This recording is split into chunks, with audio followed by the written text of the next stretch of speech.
Hello, my friends. Strategic assessment of the Ukraine war, diplomacy at an impasse, battlefield momentum, and the industrial reality behind Russian power. As the year draws to a close, the diplomatic theater surrounding the Ukraine conflict continues to project an illusion of motion while, in substance, remaining firmly stuck. Recent reports of a so-called 20-point plan allegedly discussed between Ukrainian and American officials and leaked via Ukrainian media, illustrate this problem with striking clarity. The document, as presented, is not merely vague, it is strategically unserious. From a Russian perspective, it fails to address the foundational issues that have defined Moscow's position since the conflict escalated into open war. The plan's ambiguity is not a minor drafting flaw. It is its defining characteristic. Core provisions speak of security guarantees without defining their scope, legal form, or enforcement mechanisms. Elsewhere, the text explicitly invokes security guarantees, following the example of Article 5, implying NATO-style collective defense obligations, yet conspicuously avoids any explicit renunciation of Ukraine's future NATO membership. For Russia, this omission alone renders the proposal unacceptable. Moscow's position has been consistent. Ukraine's neutrality is not a negotiable afterthought, but a prerequisite. Any framework that leaves NATO membership open, even implicitly, is dead on arrival. Territorial questions, predictably, are handled with similar evasiveness. The proposal gestures toward withdrawals and compromises, while ultimately reaffirming Kyiv's refusal to concede Donbass. The notion of a free economic zone subject to referenda appears less like a genuine compromise than a procedural delaying tactic. Russia has never accepted such arrangements and has repeatedly stated that only a full Ukrainian withdrawal from Donetsk and Lugansk and recognition of the new territorial realities in Zaporozhye and Kherson can form the basis of a settlement. The idea that Moscow would now reverse this position after years of war and formal incorporation of these territories into the Russian Federation is fantasy. Equally revealing is the proposal's military dimension. It envisages a Ukrainian army of roughly 800,000 troops in peacetime, equipped without meaningful restrictions by Western suppliers. From a Russian strategic standpoint, this amounts to codifying a heavily militarized Ukraine as a forward-deployed Western proxy, even in a hypothetical peace scenario. No Russian leadership, regardless of internal politics, could accept such an outcome and survive domestically. The diplomatic impasse is therefore not mysterious, it is structural. These proposals do not fail because Russia is unwilling to negotiate. They fail because they are built on assumptions Russia has already defeated on the battlefield and rejected politically. Moscow has repeatedly indicated that any serious negotiation must begin from the understandings reached in earlier U.S.-Russia contacts, particularly those acknowledging NATO expansion as a core driver of the conflict. The current process does not move toward that foundation. It circles around it, hoping repetition will substitute for realism. While diplomacy stalls, the battlefield continues to impose its own logic. Over the past weeks, Russian combined drone and missile strikes have degraded Ukraine's energy infrastructure across multiple regions. Western reporting emphasizes blackouts and civilian hardship, and these are real. Yet the more significant military fact is the scale and coordination of these strikes, which demonstrate Russia's sustained capacity to project force deep into Ukraine despite years of sanctions and attrition. On the ground, incremental Russian advances continue to accumulate strategic weight. The fall of Sever, acknowledged even by Ukrainian sources, was inevitable given its encircled position. Russian forces are advancing westward towards Slavyansk and key energy infrastructure supporting that urban cluster. In other sectors, Ukrainian claims of counteroffensives, particularly around Kupiansk, have faded, suggesting either exhaustion or that earlier reports overstated their scope from the beginning. In the Kupiansk and Oskol River areas, Russian forces appear to be applying steady pressure rather than pursuing dramatic breakthroughs. This pattern, attritional, methodical, and unspectacular is often misread in Western commentary as stagnation. In reality, it reflects a deliberate operational style aimed at minimizing Russian losses while steadily eroding Ukrainian manpower and logistics. Where Ukrainian pockets exist east of the river, Russian reporting suggests they are being compressed rather than rushed, consistent with a broader strategy of controlled encirclement. The Donbas front remains decisive. Around Konstantinovka, Russian activity has intensified markedly. While claims of controlling over half the city remain unverified, the visible movement of heavily armored Russian columns into the area speaks for itself. Ukrainian FPV drones, often touted as war-changing weapons, appear far less decisive against modern Russian armor than popular narratives suggest. Claims that dozens of drones are required to disable a single tank underscore the limits of this technology when facing layered defenses and electronic countermeasures.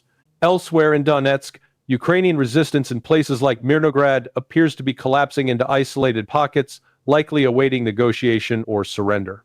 In Zaporozhye, Russian advances towards strategically significant settlements continue despite repeated Ukrainian attempts to stabilize defensive lines.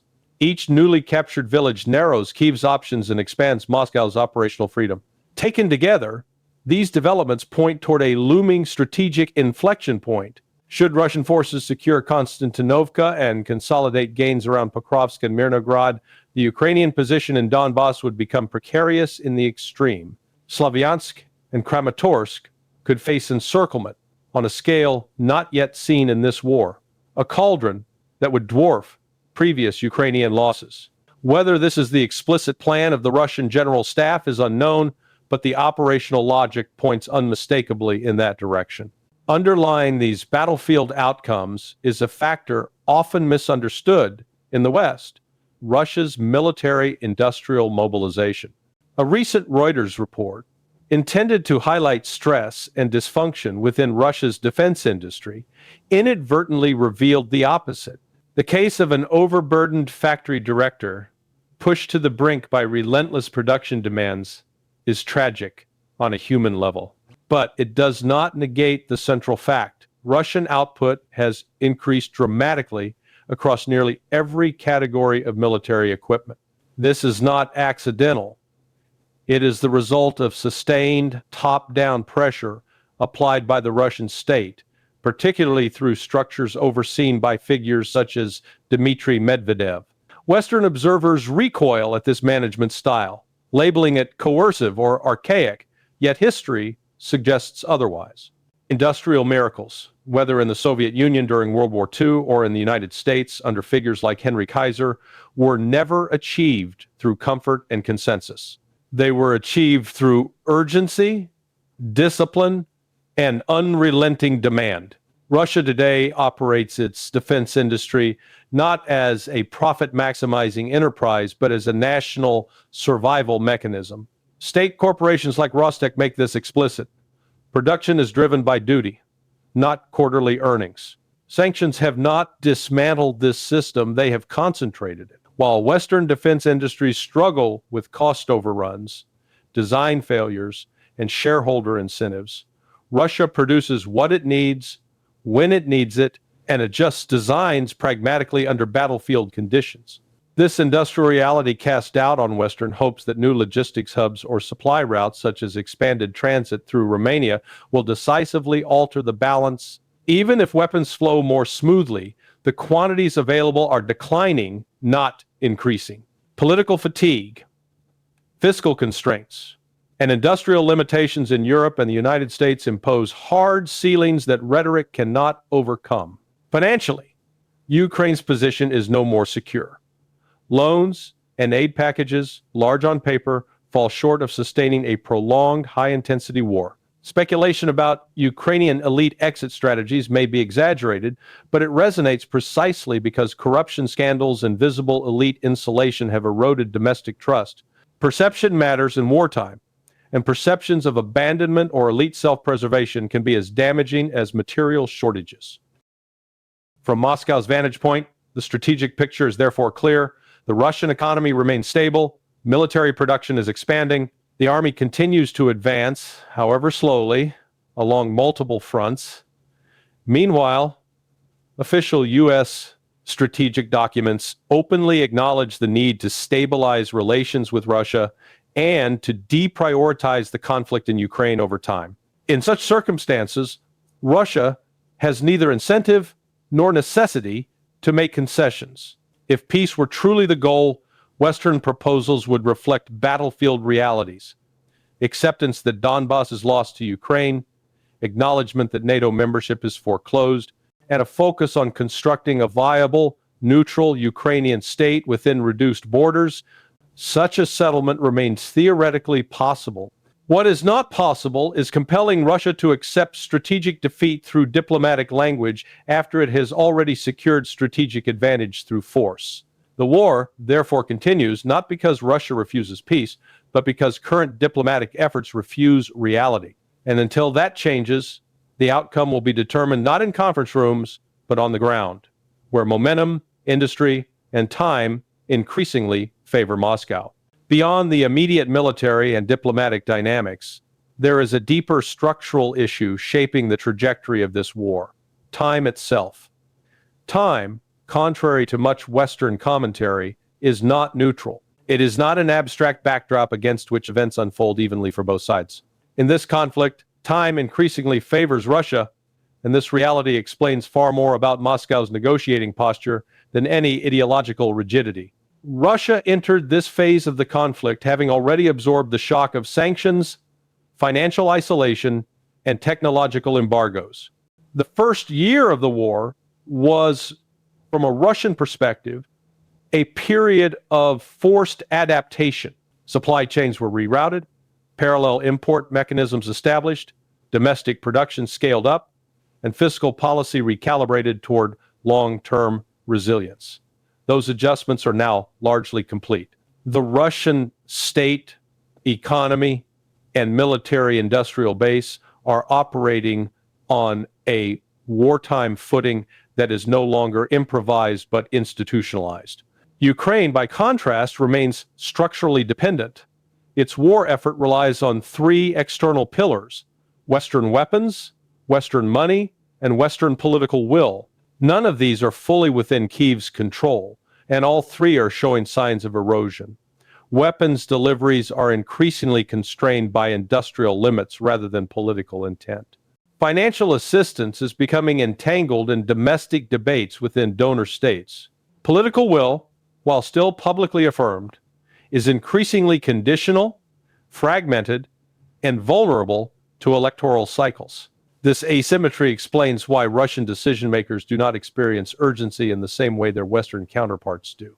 Calls for ceasefires, freezes, or interim settlements often reflect Western anxiety about escalation, cost, or strategic distraction. Moscow reads these signals not as strength, but as evidence that the strategic balance is shifting in its favor. The same logic applies to the repeated Western emphasis on negotiations before it is too late.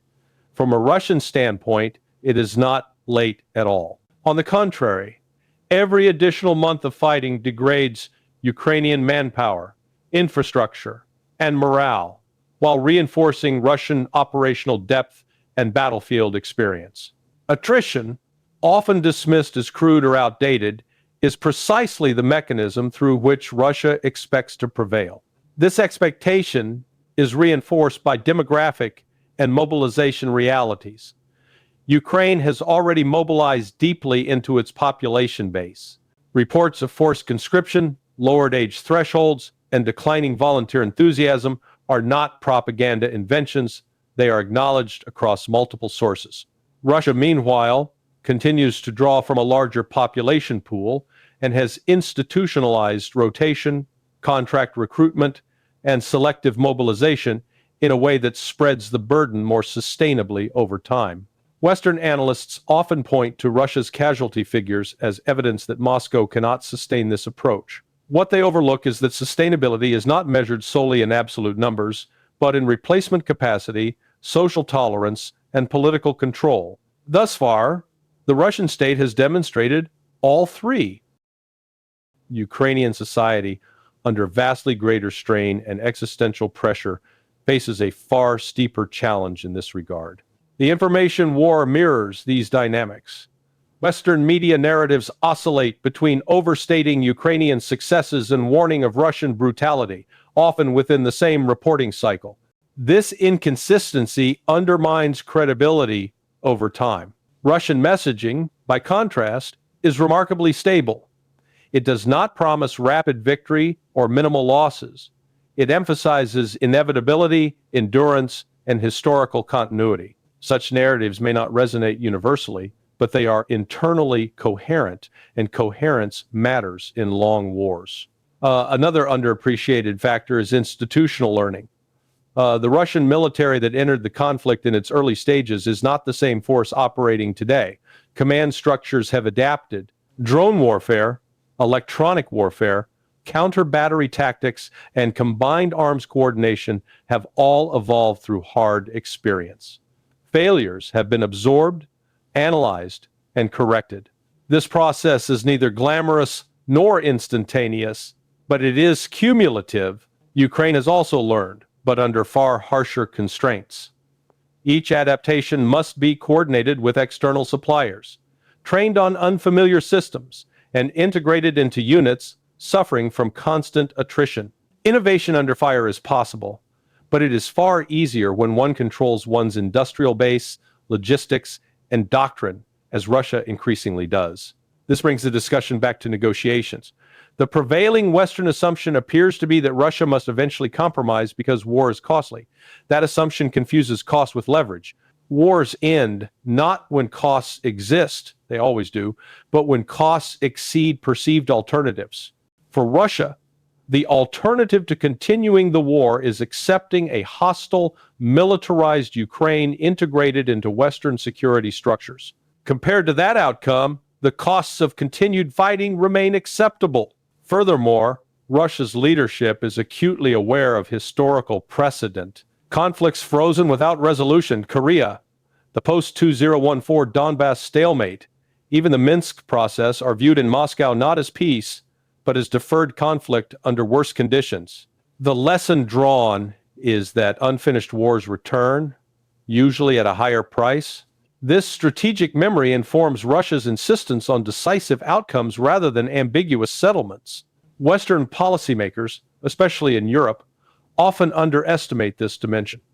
Their frameworks are shaped by post-Cold War conflict management, not existential security competition.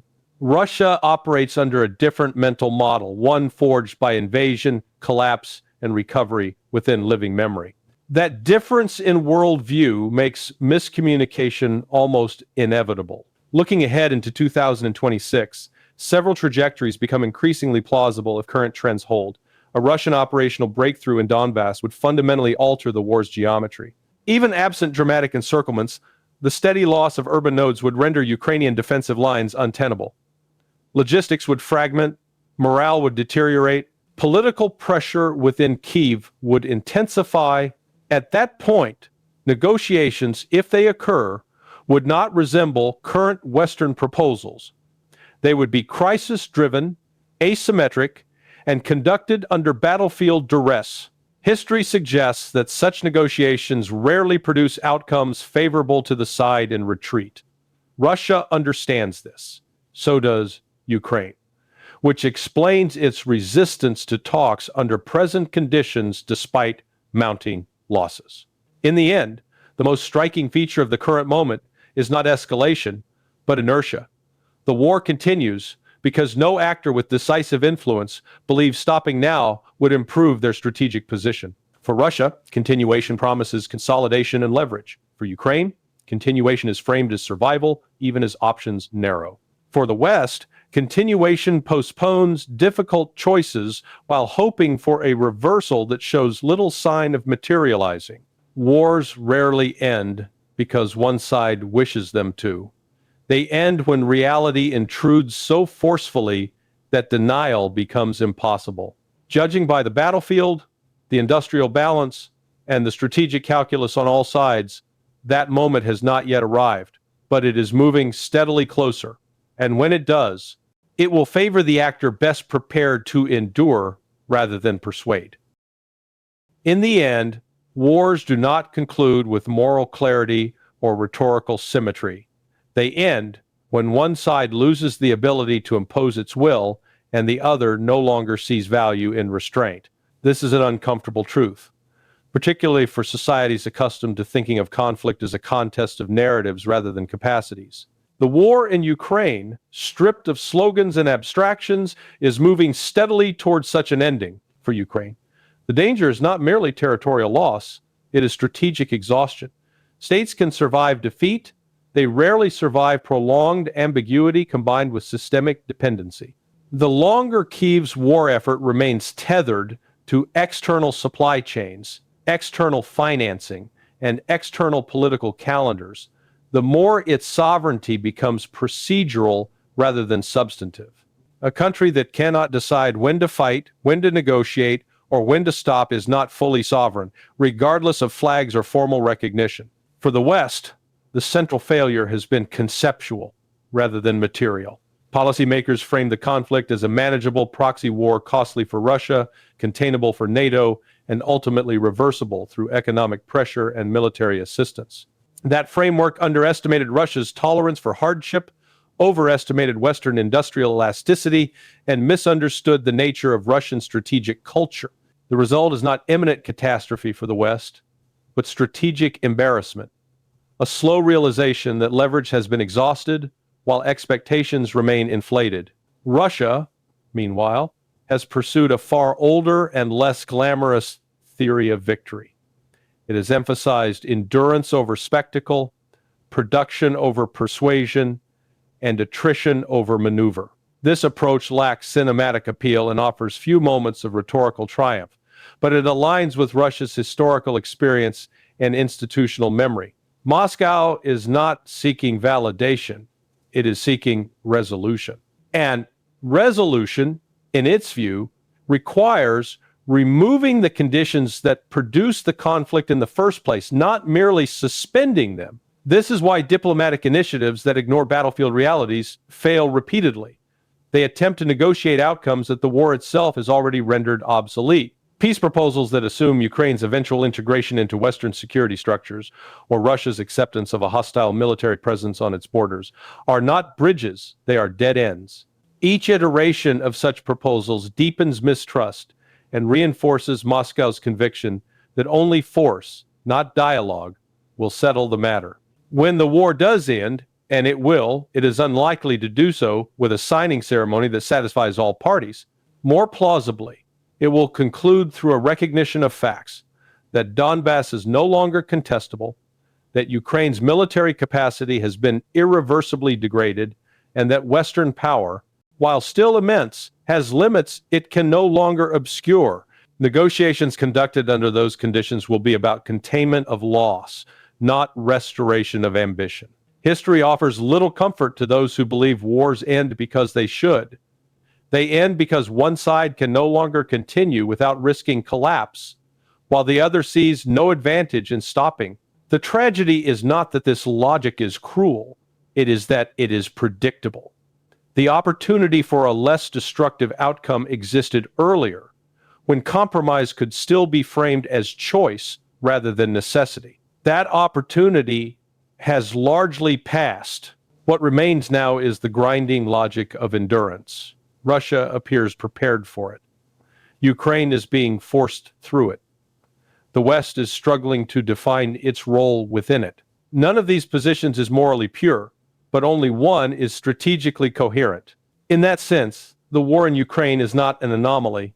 It is a reminder that industrial capacity still matters, that geography still constrains ambition, that time still favors those who can wait, and that in conflicts shaped by survival rather than symbolism, the final arbiter is not outrage or hope, but the balance between what a state wants and what it can sustain. When historians look back on this war, they are unlikely to debate who spoke most convincingly. They will ask who adapted fastest, who endured longest, and who mistook desire for power. The answers to those questions are already taking shape slowly, relentlessly, and far from the cameras. And that is how wars actually end.